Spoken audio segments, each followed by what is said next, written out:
What's up, guys? Rob Allen here. Hope you're doing well. Super excited to get into today's video, which is going to be all about step-by-step how to get your first freelance writing client.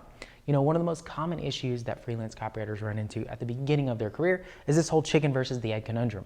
You know, the client says you need experience to get the job. In order to get experience, you need to get the client. So what do you do in that scenario? Well, in this video, I want to show you a process that I've really proven through the years that's allowed me to go out there and get dozens and dozens of clients and make over $500,000 as a freelancer. And I'm going to lay it out to you step by step, the full process. There's only 5 parts, so just make sure you're ready to take notes and we'll dive right into it. So before we get into step number 1, I want to tell you about the goal of this whole exercise and a very important caveat. So first of all, the goal. You know, you might think, since we're talking about going out there and getting a freelance client, that the goal is to, you know, cash a big check or to, I've actually got some money down here as a prop. You know, but the goal in this situation is actually not going to be a monetary goal. We are going to actually reframe it as a testimonial. And the reason that we want to say testimonial is the goal is because if we're going to make this a business and if we're going to make this something that we do over and over again, one of the most important things that we want to do with our first writing gig is to have a result that a client is super proud about, because we can take that testimonial and it can sometimes be even more powerful than money. You know, I've had clients say things about me in the past after doing a project for them where it is the thing that actually closes the next piece of business. So, you know, rather than actually assigning a monetary goal to this, the entire focus of our first freelance writing project is going to be a testimonial, because that's an asset that you can use again and again. So I just want to kind of talk about that. So if we're going to be talking about going out there and getting clients, we need to introduce a very important caveat, which is we can't get clients until we understand some of the fundamentals of writing and copywriting. So if you don't know the fundamentals of copywriting, when I say things like headline or call to action, if these things don't mean anything to you, you're not even ready to go serve clients. So over on my blog, I actually have a list of books that I believe that every copywriter should read. I have 31 of them. You don't have to pick all of them. I would start with maybe the top 2 to 3 and start there. And just to enter the conversation about going out there and serving clients and being able to step into the room and actually service them in a really good way, you actually need to know some of the fundamentals of copywriting. So that's the goal, and that's an important caveat. But now we'll actually get into step 1.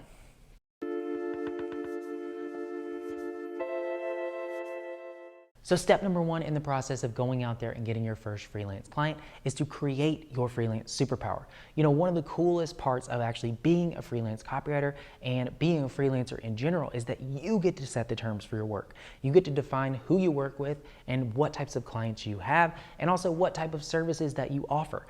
So I really think of this as a cool way to actually go in and build an identity. You know, there's a really cool book up there. It's called The Alter Ego Effect by Todd Herman. And he talks about, you know, really creating a version of you that is totally awesome. So I like to start from scratch in my process of actually going out there and getting a client and saying, you know, what is the services that I want to offer and who do I want to serve? And so the way that you can kind of think about it is service, you know, the service that you want to offer for whom? For what types of businesses? And sorry for my handwriting, it is absolutely atrocious. I'm much better when I'm typing. It's important to spend some time here because it's going to give us our area of focus and really what we're known for as a copywriter. So in terms of services, you know, there's all types of different writing that you can do, but you really want to kind of spend some time thinking about, you know, what is it that brings you joy? What is the type of writing that you most enjoy doing? You know, you can do emails, you can do case studies, you can also do long form blogs or ultimate guides. The thing is spend some time thinking about, you know, the type of writing that you really like to do. You know, I wouldn't recommend maybe starting at some of the harder stuff like, you know, video sales letters or maybe even long form sales pages. I would choose maybe a shorter form asset, but something that businesses really highly value and a service that you really enjoy. So for me, I really love to do emails. It's something that I got started with when I first started doing copy, and it is something that I recommend a lot of writers do because, you know, businesses have an almost unlimited demand for emails and email writing. They send emails almost every day to their list. So it's a really good service to offer for businesses. But also you can do things like case studies. You know, a lot of businesses go out there and they create these products and they don't really spend any time actually highlighting the success stories of the people who use them. And these are really high value assets that you can share to potential customers, and they're really valuable to businesses. So this is the thing, maybe if you like to tell stories and you like to interweave or do interview style things, case studies can be a really powerful thing for you. If you're someone who more prefers content, maybe you don't like to go maybe the sales angle, you could also take the route of going and doing long form blog posts or, ultimate guide type content. So these are some really high value services that you can start with and think about maybe doing for businesses. We want to choose the ones that are very high ROI because we want to be able to charge a premium price for them. And then for who? That's also something you really want to spend some time on. What types of businesses do you want to serve as you go out there and build your business? Maybe it's e-commerce stores. For me, I really love, supplement products, and I take a lot of supplements. I have a drawer over there that's literally full of so many supplements. I take probably way too much. But, for me, I love to write, emails for e-commerce stores. But you can also mix it. You can do case studies for e-commerce stores. Another thing you can do is like course creators. Maybe some of you guys are on list of different people who have courses or information products that you really enjoy. You can do emails for that, or you can do case studies for course creators. Also, you can do, maybe you like SaaS businesses, SaaS startups maybe. There is an unlimited demand for emails for them. A lot of these businesses don't even do email right, but they also need case studies. And they definitely need long form blog posts. So it's kind of like a mix and match option where you are gonna create what will be the foundation of your superpower as a freelancer. So it's important to kind of spend some time here. But the way I think about it is just kind of start here with the service. What is the thing you really enjoy? And then who do you want to do that for? So you can use this template, you can use this process to really sketch that out. But once you've got this, we can go to the next step, which is gonna be building our prospect list.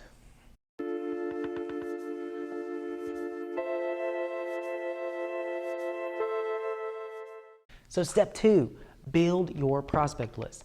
Once we have, what the service is for the types of businesses that we want to offer this to, now it's time to actually go and think about who specifically, like what is the company, who is the person that I want to be reaching out to. And one of the reasons I choose to do this is because one of the coolest parts of actually building a freelance business is you get to decide who you work with. And one of the coolest things is whenever you have a company who you've been following for years and years and years, and you're actually able to go out there and sign them as a client. I remember back when I was first kind of becoming obsessed with the ketogenic diet, I had made a list of all the companies I wanted to work with. And at the top of the list was this really cool keto company that sold this like keto powder. And I actually signed them as a client one day. And it was really cool for me to be able to go out there and have them on my prospect list and actually close them as a client. It was kind of a surreal moment. And I've done this time and time again, and it's because I'm being intentional about building that list of prospects from the start. So there's 2 types of ways that you're gonna go out there and actually build this prospecting list. There's an active way and there's a passive way. And there's advantages to each one. And I kind of want to explain the differences between them. So for your active list, this is gonna be you actually going out there and creating a list of, 1 to, I would say, 20 businesses that are at the dream level of your clients. So these could be, the course creators, the e-commerce products, the brands that you really, really enjoy, and the types of people that you really think you could serve. And you're gonna actually be making a list of these people, and it's something you wanna keep up to date over time. So anytime you see a company who you're like, oh wow, it'd be really cool to work with them, or it'd be really cool to actually help them on this launch or something like that, you'll add them to this list. And they're active because you are gonna be the one who's actually doing the outreach to them. And so you're gonna be creating this list, and you're also gonna be doing the outreach. And that's why I call it the active list. Now, the way that you're gonna do this is you're gonna have to just be, looking up these companies on your own. You may be following them on Instagram. Maybe you see them running some Facebook ads, things of that nature. So the way that you'll find them is kind of just being aware. I'll draw some eyeballs. You just want to be having a lookout for these types of things. Now, there is a passive way as well for you to build your prospecting list. And that involves, going to, job board sites or free Facebook groups where jobs for copywriters are posted. Now, there's tons of these, where you can go and you can actually, one of the biggest ones is the Cult of Copy Job Board, where you'll actually have businesses go in there and post jobs, that they're looking for freelancers. And it's passive because you don't have to do anything for these to be created. These types of jobs and these types of gigs are just coming in. Now, the only filter you have to run on these is, does it relate back to step one in the services I want to offer for who I want to serve? So this is something you can just kind of keep an eye on. You know, the types of ones that you'll look out for are the Problogger Job Board, the Facebook group for Cult of Copy, and there's a few more which I'll link down below. But these are your passive ones. So while you're doing your active on a consistent daily basis, this one is just kind of running in the background.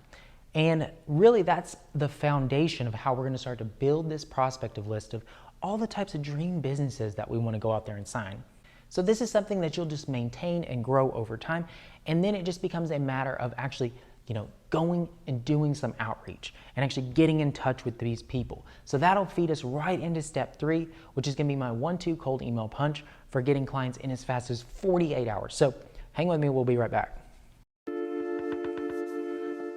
So step number 3, the 1-2 cold email punch that gets clients in as fast as 48 hours.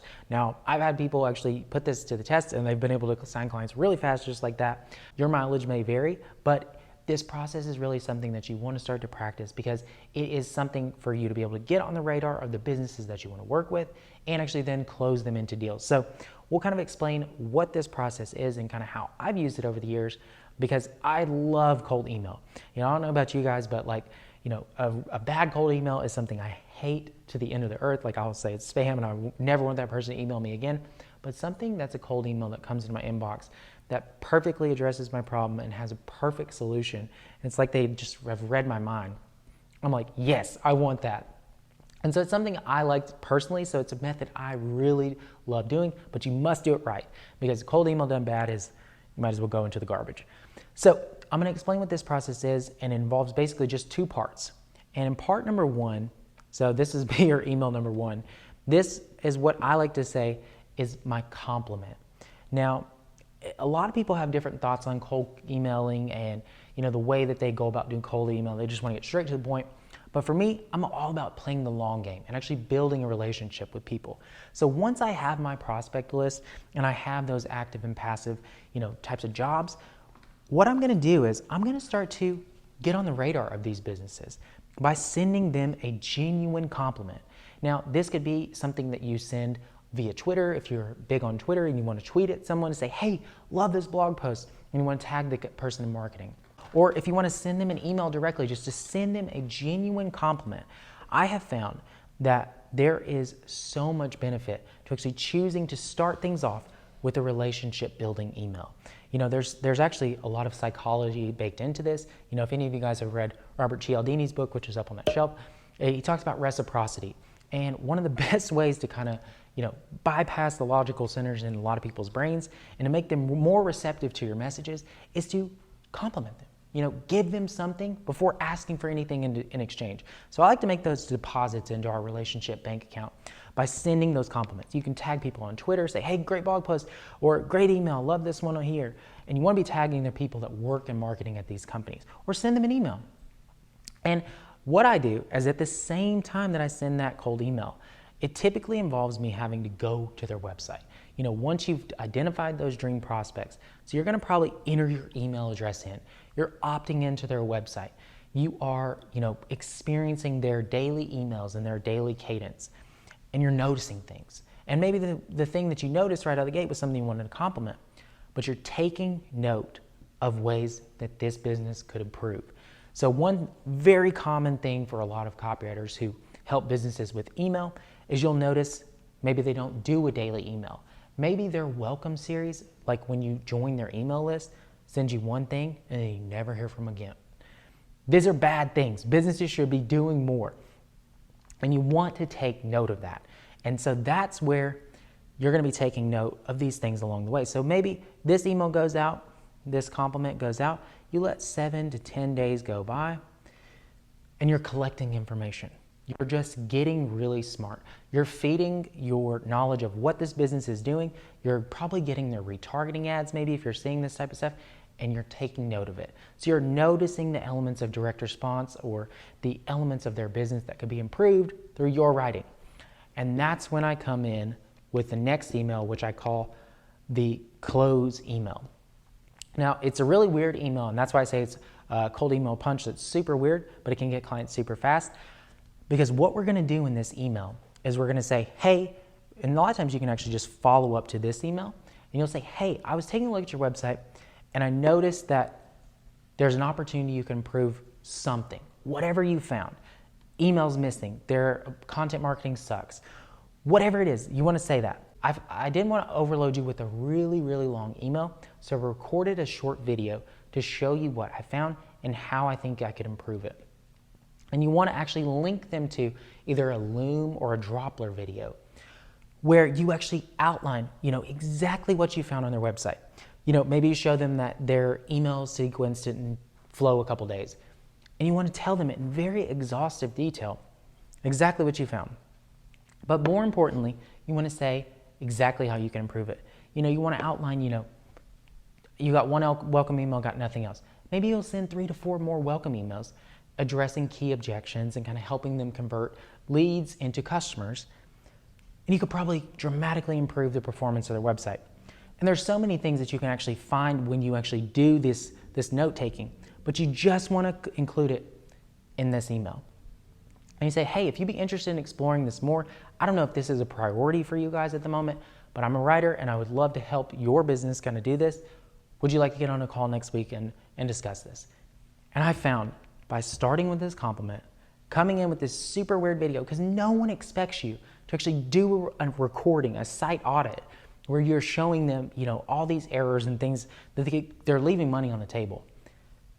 I found that this can dramatically improve the number of calls that you get on, and then ultimately the number of deals that you're able to close. So this is a process that I've used to sign client after client. And whenever rookies kind of put this stuff to work, they're like, oh, is this actually gonna work, Rob? So they get a little bit nervous about it. And I know what you're going through. Your head is saying, they don't wanna hear from me, I'm not the expert.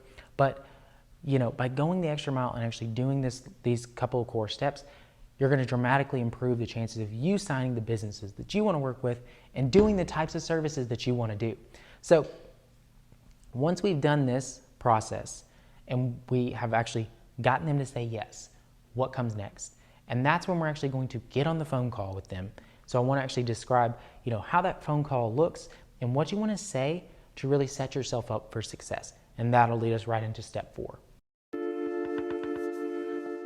So step number 4, call plus the test project. So once you've actually sent a compliment and you've done your site audit and you've sent them a little recording of, how you could help them with their business, and hopefully they've responded to you at this point, now we got to get on a phone call with them, which has sometimes a lot of freelancers are like, no, do I actually have to do this?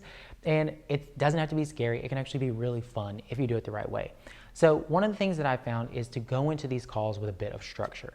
And what you want to do is basically just start every call with, the typical niceties. And you'll get on that phone call and you'll be like, oh my gosh, it's so good to meet you. I saw you have a 931 area code that's blah, blah, blah from whatever. Like, how's it out there? Typical niceties. I don't know about you, but I don't like to spend a lot of time on that stuff. But, get right past the small talk into the good stuff. So we'll have our typical small talk. So then basically the next piece is you're going to basically pivot into really kind of the conversation around their business. So you're gonna say, something like, that's awesome. I'm really glad you were able to connect with me today. But, I would love to talk about, your email program and really some of your goals around email as a channel at the moment, because I know that, I'd found the welcome series could really have some work done to it, but, that doesn't really address anything if that's not on the priorities for you guys at the moment. So you wanna kind of catch me up on what you're doing for your emails at the moment, and what's your biggest goal for email as a channel this year? And then that's pretty much it. So you're basically just gonna ask them, what's your number 1 goal related to whatever you help them with, if it's emails, case studies, or blog posts. And then you are going to shut the heck up. This is what I found to be the actual secret to doing sales calls really well. Basically, you just want to be quiet and take notes. And this is the part where all you have to do is basically oh yeah, that makes total sense. If I'm understanding you correctly, you want to do this and this and this with emails. And it's really important to pay a lot of attention to what the goals of the business are, because any of us as copywriters or any of us as writers can go out there and we can come up with what we think is the strategy for the business, but it doesn't really matter if it doesn't relate to the goals of the client. So if the client tells you, our goal is to get 1 million email subscribers this year, that's amazing. Like, you want to be like, that's awesome. And like, what are you currently doing to do that? And so you're just going to keep asking questions around what that main goal is. So if their goal is to get 1 million email subscribers, you got to tie it back to your work. So like, it would be really cool if, you guys were able to go out there and buy more traffic, where you're able to spend more money on Facebook. And the big reason that you're not getting there as quick as you want right now is because email, or you're not able to monetize the leads that you're getting fast enough. Is that correct? And basically you just want to kind of be real with them and kind of relate what you do as a service to their goals. And then you say, the way that I always end this is, if I would you. And this is really like a magical phrase. And I hate when people say that, but it really is if you want to kind of think about structuring the end of a call right. So, so if I put together a plan that showed you, how I could help you monetize your email leads a little bit faster so that you could get to that $1 million mark a lot faster, would you be open to me sending across a proposal for a test project? And 9 out of 10 times, they're always going to say yes, because you've spent time kind of going through their goals. You've shut up, you've listened, you've actually heard what they said, and you structured it in this risk mitigating way. So if I would you. And that's all you really have to do. And you want to structure it as a test project. And here's why. Because there is a chance that they're going to, feel like you're trying to lock them into long-term contracts, or, you're trying to do this big thing. But really, remember, we're trying to get our first testimonial from our first client. And we're not trying to go out there and make $1 million from this project. We want amazing results for the client in a way that they're able to get good results as well. So if they push back here, they may say, well, what is this going to cost? And then you're going to be like, what's the value of this to your business if we're able to do something like this? Like, is there a budget that I need to be aware of, for doing something like this? And just keep it super chill. And 9 out of 10 times, I'm telling you, they'll basically just say yes right there on the phone call. And then all you're going to do is you're going to follow up with a simple proposal via email, and you'll probably hash out the deal just like that. So if any of you guys are curious about, what do proposals look like, what do you actually say when you send that along, I'll link up a resource down here below that shows you exactly kind of what that looks like. But basically, this is the structure that you want to use on that phone call to be able to close that deal. Now, we are basically 4/5 of the way done, and now the only piece left is step 5, and to actually collect that testimonial from the client once we get the work done. So step number 5, collect your testimonial. Now, when you've come to the end of the project and you've actually written all this stuff, what you want to do is you want to make sure you do this very important step, particularly with your first writing job. You are going to send it across to the client, and you are going to make sure without any doubt that this project actually gets used. Actually one of the most common things that we see with, clients that we worked with through the years is you'll write things for clients and they'll move so slow. They won't load the emails, they won't load the blog posts, or they'll have this like really exaggerated timeline that makes it where you basically send in this work and you're like, did it work? Did it do anything good? Was this actually valuable?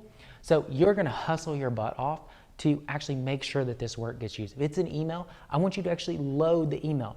If it's a blog post, I want you to go the extra mile and actually help them actually get it live. If it's a case study, I actually want you to make sure that you are doing everything required to make it ship. It's a very small step that a lot of people miss, particularly when they're trying to get that first client, because our testimonial is so important. So what you want to do is get the work to actually go live, and then you want to ask your client, you say, I'm really happy that we worked together and I loved this, and hopefully you did too. I don't know if you'd be willing to actually leave a review for the process of actually working with me and how fun it was, and if you actually enjoyed it, I would love that. It would mean the world to me. So would you mind shooting a short video or just writing a short snippet for what it was like to work with me? And guys, this is going to be so powerful because of all the steps that you've taken to get on their radar in a unique way, to fulfill the service in the way that aligns with their goals, and to actually make sure it gets shipped. This is how you get an incredible testimonial right out of the gate. So you might have, one of my coaching students, he actually was able to write a welcome series for a client he reached out to in this exact way. And he was able to get a testimonial saying that his welcome series generated over $30,000 in the first month of being live. Why? Because he did all the pieces. He made sure that the copy was shipped, and he made sure to collect that testimonial. So how hard do you think it's going to be for him to go get his second client seeing that as a testimonial? It's not going to be very hard at all. So this is a 5-step process that you guys can use even if you're a total beginner, have no work samples or anything like that to show people, because if you go through the process in the right way of choosing, the service for who, building that dream prospect list, getting on their radar in a unique way, and then actually, doing the work in a way that's actually going to result in a testimonial, it leads to really, really cool results. So hopefully you guys liked this video. If you did, make sure to like the video and actually subscribe to the channel. I want to push a lot more freelancing content out to you guys, and the best way to show me that you actually liked what I did is to give it a like on the video. So I'm Rob, and you guys have been awesome. So I